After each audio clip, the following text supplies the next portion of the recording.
자, 누가복음 11장 37절에서 54절 말씀입니다. 오늘 제목은 사랑 없는 열심이 죄이다 라는 제목이죠.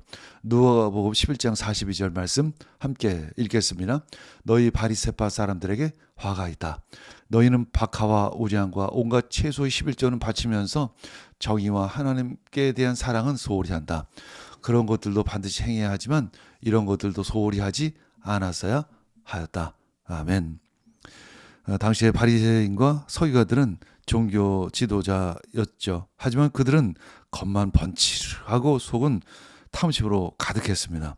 신앙은 겉보다 안이 더 중요하죠. 그래서 예수님은 그들을 향해 회칠한 무덤과 같다고 비난하셨습니다. 왜일까요? 그들에게는 진심이 없었기 때문에 그런 것입니다. 사랑이 없었기 때문에 그런 것이죠. 신앙은 무언가 열심히 하는 것이 아니라 그 안에 사랑이 가득해야 하는 것입니다. 그래서 그 사랑이 넘쳐 흘러야 하는 것이죠. 오늘 암송 말씀 함께 읽겠습니다. 요한일서 5장 3절 말씀. 하나님을 사랑하는 것은 그 계명을 지키는 것입니다. 하나님의 계명은 무거운 짐이 아닙니다. 다시 한번 암송하겠습니다. 요한일서 5장 3절. 하나님을 사랑하는 것은 그 계명을 지키는 것입니다. 하나님의 계명은 무거운 짐이 아닙니다. 아멘. 자, 누가복음 11장 37절에서 54절 말씀 우리 함께 깊이 읽고 묵상하도록 하겠습니다. 37절에서 42절 말씀은 진정한 정결은 내적 정결이다 라는 제목입니다. 예수께서 말씀하실 때 바리새파 사람 하나가 자기 집에서 잡수시기를 청하니 예수께서 돌아가서 앉으셨다. 그런데 그 바리새파 사람은 예수가 잡수시기 전에 먼저 손을 씻지 않으시는 것을 보고 이상히 여겼다. 그러나 주님께서는 그에게 말씀하셨다. 지금 너희 바리새파 사람들은 잔과 접시의 겉은 깨끗하지만 너희 속에는 탐욕과 악독이 가득하다. 어리석은 사람들아, 겉을 만드신 분이 속도 만들지 아니하셨느냐. 그 속에 있는 것으로 자선을 베풀어라. 그리하면 모든 것이 너희에게 깨끗해질 것이다. 너희 바리새파 사람들에게 화가 있다.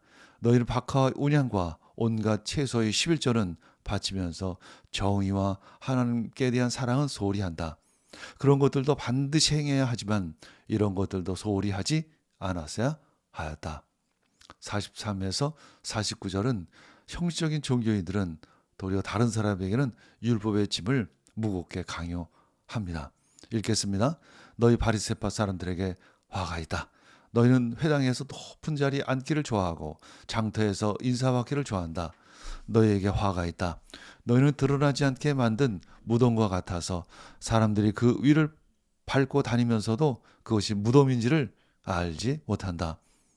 율법 교사 가운데 어떤 사람이 예수께 말하였다. 선생님이 이렇게 말씀하시면 우리까지도 모욕하시는 것입니다. 예수께서 말씀하셨다. 그렇다. 너희 율법 교사들에게도 화가 있다. 너희는 지기 어려운 짐을 사람들에게서 지우면서 너희 자신은 손가락 하나도 그 짐에 대려고 하지 않는다. 너희에게 화가 있다. 너는 너희 조상들이 죽인 예언자들의 무덤을 세운다. 그렇게 함으로써 너희는 너희 조상들이 저지른 소행을 증언하며 찬송하는 것이다. 너희 조상들은 예언자들을 죽였는데 너희는 그들의 무덤을 세우기 때문이다. 그러므로 하나님의 지혜도 말하기를 내가 예언자들과 사도들을 그들에게 보내겠는데 그들은 그 가운데서 더러는 죽이고 더러는 박해할 것이다 하였다. 자, 50에서 54절 말씀은 이제 선지자들을 죽인 율법 교사를 비롯한 종교 지도자들은 예수님의 말을 책잡으려고 노리고 있었습니다. 왜일까요? 그들은 예수님조차 해하려고 했던 것이죠. 읽겠습니다. 창세 이르로 흘린 모든 예언자들의 피의 대가를 이 세대에게 요구할 것이다. 아벨의 피에서 비롯하여 제단과 성소 사이에서 죽은 사가랴의 피에 이르기까지 말이다. 그렇다. 나는 너희에게 말한다. 이 세대가 그 책임을 져야 할 것이다. 너희 율법 교사들에게 화가 있다.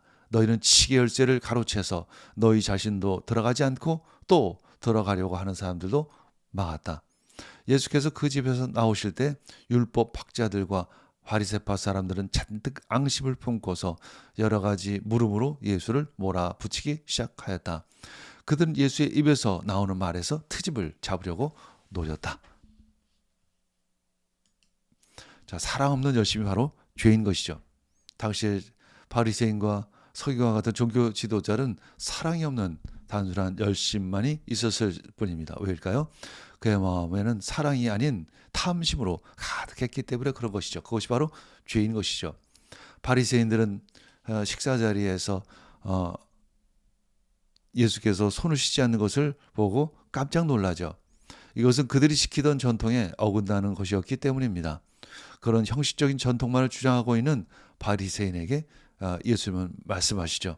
도대체 너희 내면에 무엇이 있는가 하면서 다음과 같은 이유로 바리새인들에게 화를 선포하십니다. 첫째, 형식적인 11조는 드리지만 하나님 사랑과 이웃 사랑은 버렸다라고 말씀하십니다.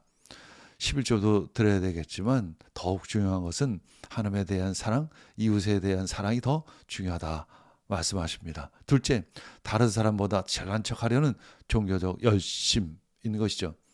왜냐하면 그들 마음 가운데는 탐심으로 가득했기 때문에 그런 것이죠. 그래서 세 번째, 내면은 썩었는데 겉으로는 경건한 척하는 것입니다. 이어서 예수님은 율법 교사들에게도 다음과 같은 이유로 화를 선포하십니다. 첫째는 다른 사람에게는 율법의 짐을 강요하지만 정작 자신들은 그 짐을 지지 않습니다. 자신들은 율법을 형식적으로 지키는 척만 하고 그것을 지키지 못하는 사람에게 죄책감과 좌절감을 주었습니다. 두 번째는 그들은 자신들의 권위에 도전이 된다는 이유로 하나님의 사람들을 제거했습니다. 세 번째는 하나님의 말씀에 순종하지 않은 것이었죠. 이는 모두 사랑 없는 종교적 열심이었을 뿐입니다. 왜일까요? 그 안에는 탐심만이 가득했기 때문에 그런 것이죠. 그들 가운데는 사랑이 없었습니다. 내 안에 진정 사랑이 있는가를 우린 스스로 질문해야 합니다. 요한일서 5장 3절 말씀, 하나님을 사랑하는 것은 그 계명을 지키는 것입니다. 하나님의 계명은 무거운 짐이 아닙니다. 아멘.